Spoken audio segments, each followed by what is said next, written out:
Menantikanlah Tuhan.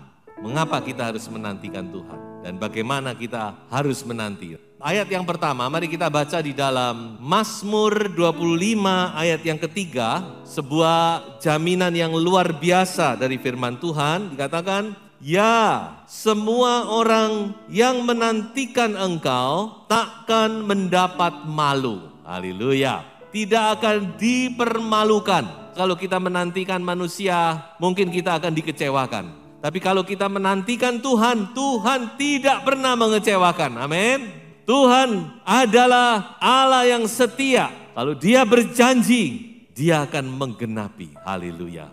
Saya pertama-tama akan mengajak kita untuk merenungkan mengapa kita harus menanti. Coba kita baca ayat berikut ini. Yeremia 29 ayat 10. Sebab beginilah firman Tuhan, apabila telah genap 70 tahun bagi Babel, barulah aku memperhatikan kamu. Aku akan menepati janjiku itu kepadamu dengan mengembalikan kamu ke tempat ini. Saudara perhatikan, ini adalah salah satu hal yang atau satu alasan yang terpenting mungkin mengapa kita harus menantikan Tuhan. Karena Tuhan itu punya waktu. Kita harus mengerti hal ini. Kalau saudara membaca di kitab Injil Yohanes, saudara bisa melihat itu. Beberapa kali Tuhan Yesus berkata, waktuku belum tiba. Perhatikan saudara, setiap perkataan firman, waktuku belum tiba. Jadi Tuhan itu punya waktu, Tuhan bekerja, bergerak sesuai dengan waktunya. Itu yang kita harus mengerti saudara. Jadi kalau Tuhan sudah menetapkan 70 tahun, ya 70 tahun. Tidak bisa terlalu cepat, tidak bisa terlalu lambat, dan tepat. Tuhan itu punya waktu untuk menggenapi rencananya dalam hidup kita. Cuma kadang-kadang kan kita tidak tahu waktunya. Kapan? Kita tidak tahu. Kalau ayat tadi berkata, setelah 70 tahun aku akan kembalikan kamu ke tanah perjanjian. Waktu itu mereka sedang ditawan di Babel. Dan Tuhan bekerja menurut waktunya. 70 tahun kemudian mereka dikembalikan. Nah inilah saudara-saudara, mengapa kita harus menanti. Ya menanti, kalau bilang 70 tahun ya tunggu 70 tahun. Kadang-kadang kita kan istilahnya orang Jawa bilang gak ganti, gak bisa menanti. Nah, kita mau mengerti hal ini supaya kita tahu, supaya kita gak terus bertanya kapan.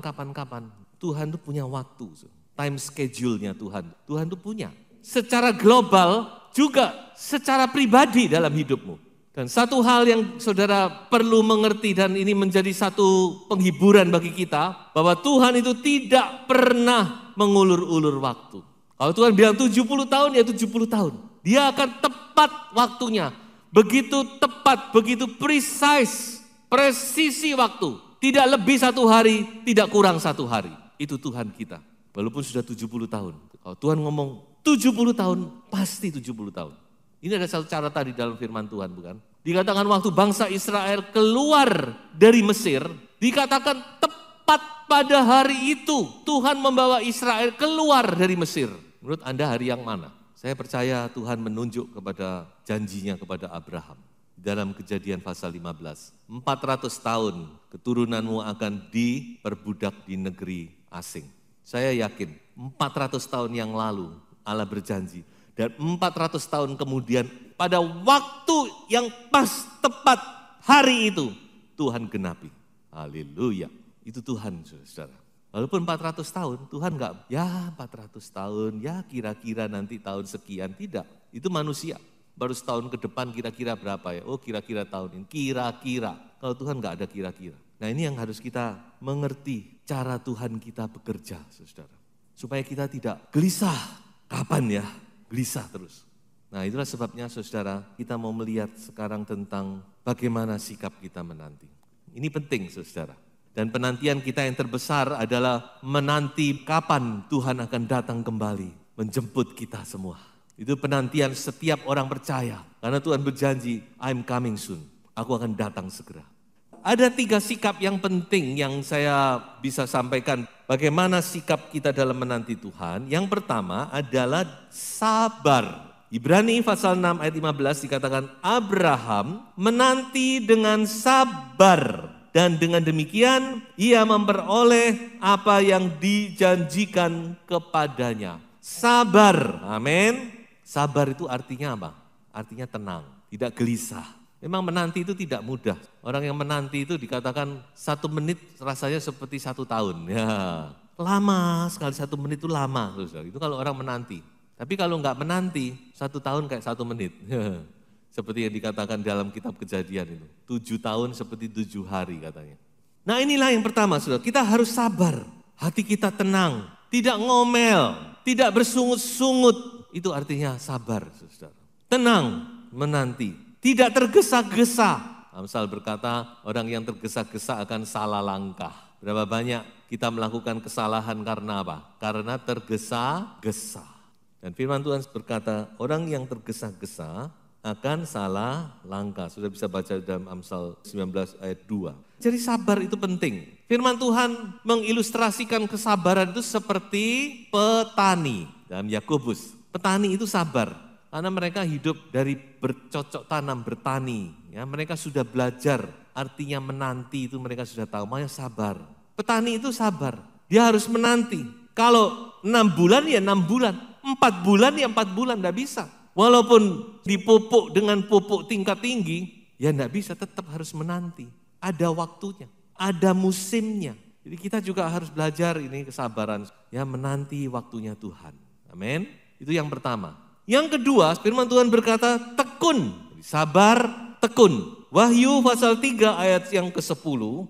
Karena engkau menuruti firman-Ku untuk tekun menantikan Aku, maka Aku pun akan melindungi engkau dari hari pencobaan yang akan datang atas seluruh dunia untuk mencobai mereka yang diam di bumi. Haleluya.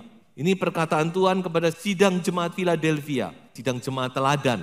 Dari 7 sidang jemaat, ya hanya 2 yang tidak ditegur oleh Tuhan. Yang satu Smyrna, yang satu adalah Philadelphia. Smyrna adalah sidang jemaat yang menderita. Mereka adalah sidang jemaat yang teraniaya. Sebab itu Tuhan tidak menegur. Bahkan Tuhan memberi kekuatan, menjunjung mereka, menguatkan, mensupport mereka. Dan sidang jemaat Philadelphia tidak ditegur oleh Tuhan juga. Sidang jemaat yang sabar, yang tekun menantikan Tuhan. Kata tekun di sini, tekun menanti dalam bahasa Inggris dipakai kata endure patiently. Sabar, tabah dalam menderita, itu maksudnya. Memang saudara, kadang kita harus melewati masa-masa yang sukar, masa-masa yang sulit, penderitaan-penderitaan, masa-masa yang tidak enak, yang tidak nyaman. Kita harus lewati itu, tapi kita harus tekun, tetap bertekun. Endurance itu harus tinggi, bisa endure, bisa menahan beban, endure everything. Jadi saudara-saudara, memang ketekunan itu kaitannya juga dengan kita harus tahan menderita. Tapi ada kata atau pengertian lain dari kata tekun yang ingin saya sampaikan. Tekun juga berarti kita harus tekun dalam bekerja, bekerja dengan tekun. Makanya salah satu pesan yang disampaikan oleh Yeremia kepada bangsa atau suku Yehuda yang dibuang ke Babel, pesan Tuhan kepada mereka, tetap bekerja, tetap lakukan yang terbaik. Jadi menanti di sini bukan artinya kita santai-santai ya menanti, menunggu ya sudah menanti sambil HP-an terus. Bukan begitu saudara, bukan kita membuang-buang waktu kita. Tapi sambil kita menanti, kita justru harus bekerja maksimal. Karena kita tahu ada waktunya, ada waktu kita menanti. Dan waktu ini kita manfaatkan dengan maksimal. Jadi saudara jangan sampai salah ya, kata menanti itu seringkali berkonotasi seolah-olah kita tidak berbuat apa-apa. Mari kita benar-benar memanfaatkan waktu ini dengan sebaik-baiknya. Bekerjalah dengan baik, bertekunlah melayani Tuhan sampai Dia datang kembali. Ayo, waktunya tidak banyak, semua akan berlalu. Sebab itu mari kita manfaatkan dengan baik. Dan yang ketiga, menanti dengan iman. Haleluya, ini penting. Saudara tentu tahu ayat ini ya, karena sudah dibuat sebuah nyanyian sekalipun pohon ara tidak berbunga, pohon anggur tidak berbuah, hasil pohon zaitun mengecewakan, ladang-ladang tidak menghasilkan bahan makanan, kambing domba terhalau dari kurungan, tidak ada lembu sapi dalam kandang, namun aku akan bersorak-sorak di dalam Tuhan, beria-ria di dalam Allah yang menyelamatkan aku. Saudara, Habakuk ini nabi iman. Salah satu pernyataan Habakuk yang dikutip sampai 3 kali dalam perjanjian baru. Dikatakan orang benar akan hidup karena iman. Itu pernyataan Habakuk. Jadi saudara kita lihat di sini. Mengapa Habakuk berkata, meskipun semuanya tidak menghasilkan, semuanya mengecewakan, tapi aku akan tetap bersorak-sorai. Haleluya. Aku akan tetap bersuka cita. Mengapa? Karena dia punya iman, dia percaya kepada Tuhan. Dan Tuhan sudah ngomong sama Habakuk. Nantikan. Kalau toh sepertinya berlambat-lambat, tetap nantikan. Saudara bisa baca Habakuk, cuma 3 pasal. Dia punya iman, haleluya. Imannya itu tidak tergoyahkan. Itu yang membuat dia tetap bisa bersuka cita, bersorak-sorai. Apapun keadaan yang dia alami, dia tetap, haleluya, bersyukur kepada Tuhan. Dan sukacita itu penting, karena sukacita itu kekuatan kita. Amin. Kita harus punya sukacita dalam hati kita. Bukan sukacita karena kita melihat lucu-lucu ya itu juga bisa membuat kita tertawa sih. Enggak apa-apa, enggak salah. Tapi terlebih sukacita karena kita punya pengharapan, kita punya iman kepada Tuhan. Kita percaya bahwa Tuhan akan menggenapi janjinya. Tuhan akan menyatakan janjinya dan tidak akan terlambat. Sebagai ilustrasi sebelum saya menutup khotbah ini. Satu kisah yang terjadi kurang lebih 1 abad yang lalu. Seorang yang bernama Ernest Shackleton, seorang berkebangsaan Inggris. Pada tahun 1914 sampai tahun 1916, dia memimpin sebuah ekspedisi ke Antartika, ke Kutub Selatan. Dia punya rencana untuk menembus Kutub Selatan itu. Dia naik sebuah kapal, kapalnya tidak kebetulan diberi nama Endurance, tahan. Membawa bersama dengan dia 22 awak kapal. Tanpa disangka-sangka pada bulan Januari, jadi tidak lama setelah dia berangkat, kapal itu terjebak di es di Kutub Selatan. Tidak bisa bergerak.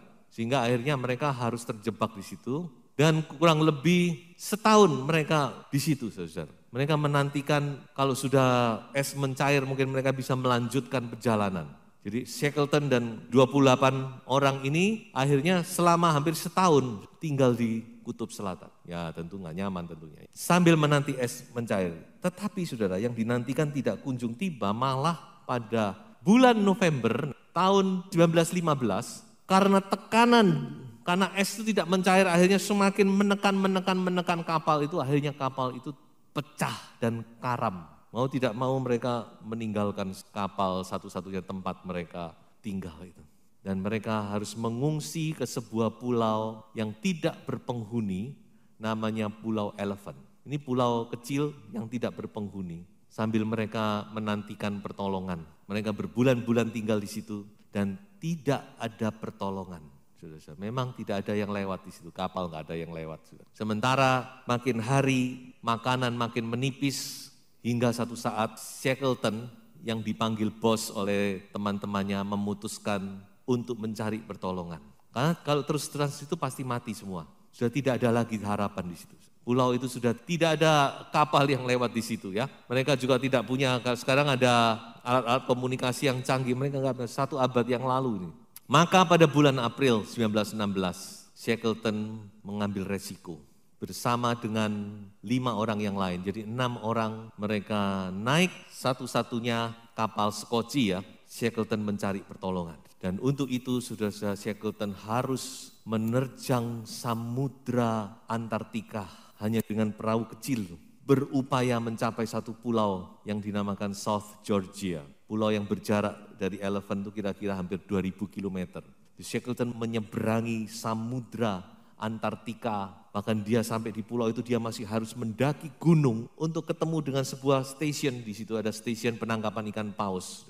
Jadi perjuangan yang luar biasa. Sementara ada 22 orang ditinggal di Elephant Island menantikan pertolongan. Shackleton bilang, I'll coming back. Aku akan datang kembali menjemput kamu semua.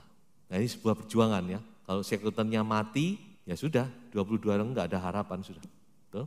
Nah, apa yang terjadi saudara? Singkat cerita 4 bulan kemudian, setelah Shackleton bisa menemukan pertolongan, maka Shackleton balik ke pulau itu dengan harapan teman-temannya yang 22 orang itu masih hidup. Ya toh? Apa yang terjadi kan enggak tahu. Apa masih hidup apa enggak tahu. Apa yang terjadi saudara? Ternyata 22 orang itu masih hidup semuanya. Mengapa mereka bertahan? Karena mereka percaya. Mereka pegang perkataan Shackleton. Bos mereka ini, I'll coming back. Aku akan datang menjemput kamu. Aku akan datang membawa kamu pulang. Itu yang membuat ke-22 orang ini dia bertahan dalam kesulitan, dalam kelaparan. Sampai mereka melihat bos mereka datang kembali. Amin, haleluya. Saudara-saudara, bos kita juga akan datang kembali. Ya, Tuhan berkata, I'll coming back, I'll coming soon. Aku akan datang segera. Sebab itu mari kita menanti dengan tekun. Nantikan Tuhan, kuatkan hatimu, teguhkan hatimu. Dalam segala keadaan kita mau tetap bersuka cita. Kita tahu bahwa bos kita di sorga, dia adalah bos yang menepati janji. Amin. Dia akan datang kembali untuk menjemput saudara dan saya. Dan kita akan bersama-sama dengan Tuhan sampai selama-lamanya. Tuhan Yesus memberkati. Haleluya, haleluya.